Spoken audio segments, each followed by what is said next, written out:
At first, it seems like Ghostrunner 2 advanced in all game elements compared to the original. It is a larger scale project with polished gameplay, enhanced basic mechanics, with a greater variety of enemies, new locations, and even standalone roguelike game mode. Only the musical accompaniment is still at the same highest level, perfectly supporting the lightning-fast gameplay. But is this really the case? Today we will take a closer look at new features and innovations in game design, and find out how they affect the project essence. So let's focus to rush through this design section like the Ghostrunners. Starting with the bike, which meant to be a completely fresh gameplay experience and the hook of this project. New level concepts with a ton of obstacles and springboards, new mechanics like boost and shooting, and all this action at tremendous speed.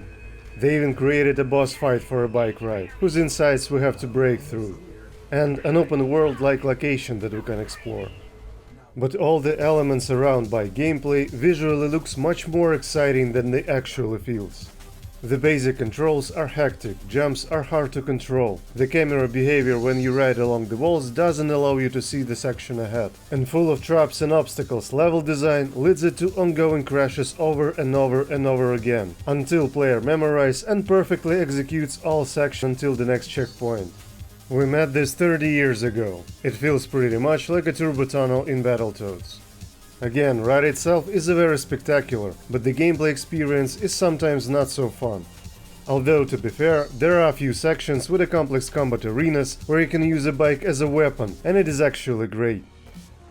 Next, the core gameplay that got minor but sufficient changes.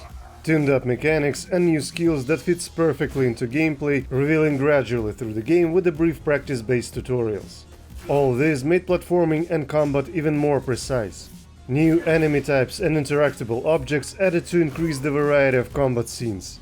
The already proven gameplay formula acquired even more depth and variety. Ghostrunner 2 at its core remains the same brilliant action platformer, for which players praised the original. But devs decided to go further and pay attention to the storyline and narration techniques. Not bad, but mostly generic storyline with a couple of expected twists. And to support this, a hub location was added, where we can talk to NPCs at the end of each mission. And this, let's call it gameplay, is absolutely meaningless in my opinion. Boring dialogues, outdated character animations, and it's simply nothing to do here. This location doesn't bring anything new and serves as a storytelling tool. This is not the best solution. And if we look from an aesthetic point of view, the models of NPCs, animations, and especially hair, it just spoils the impression. Just take a look at the scene with the architect from the original game. He, as a character, made it way better than any NPC from the sequel. It is just not worth to spend resources on all this. Besides, Ghostrunner is not about the dialogues and storytelling. I mean, yes, this hub gives an opportunity to try a new game mode, roguelike, with the various consecutive challenges and skins as a completion reward. But it is more like a fun minigame for a half an hour, just to check what it is. Or like a gameplay prototype at an early stage of development, when game designers try new concepts and experiment with the gameplay. And the reimagined visuals of the Cyber Void in most locations feels like a slightly modified grey box prototype. The Japanese traditional style in the original game suits the cyberspace better than the featureless cubes. But if we exclude the Cyber Void, the visuals of the sequel has become better in all elements. Backgrounds, models, textures, and even ray tracing. As for overall gameplay impression, the more complex and diverse locations provide new level of challenges.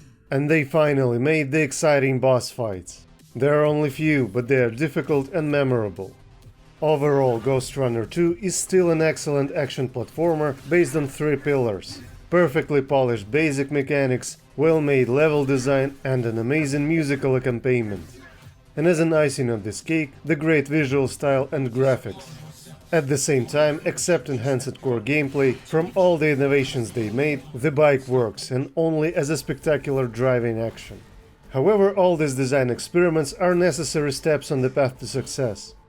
I would like to praise devs from One More Level for their brilliant work. They made a great project once again, and I'll expect the Ghostrunner follow-up in the future. On that note, I want to thank you very much for watching, and if you liked this video, you know what to do. I'll see you soon. Bye.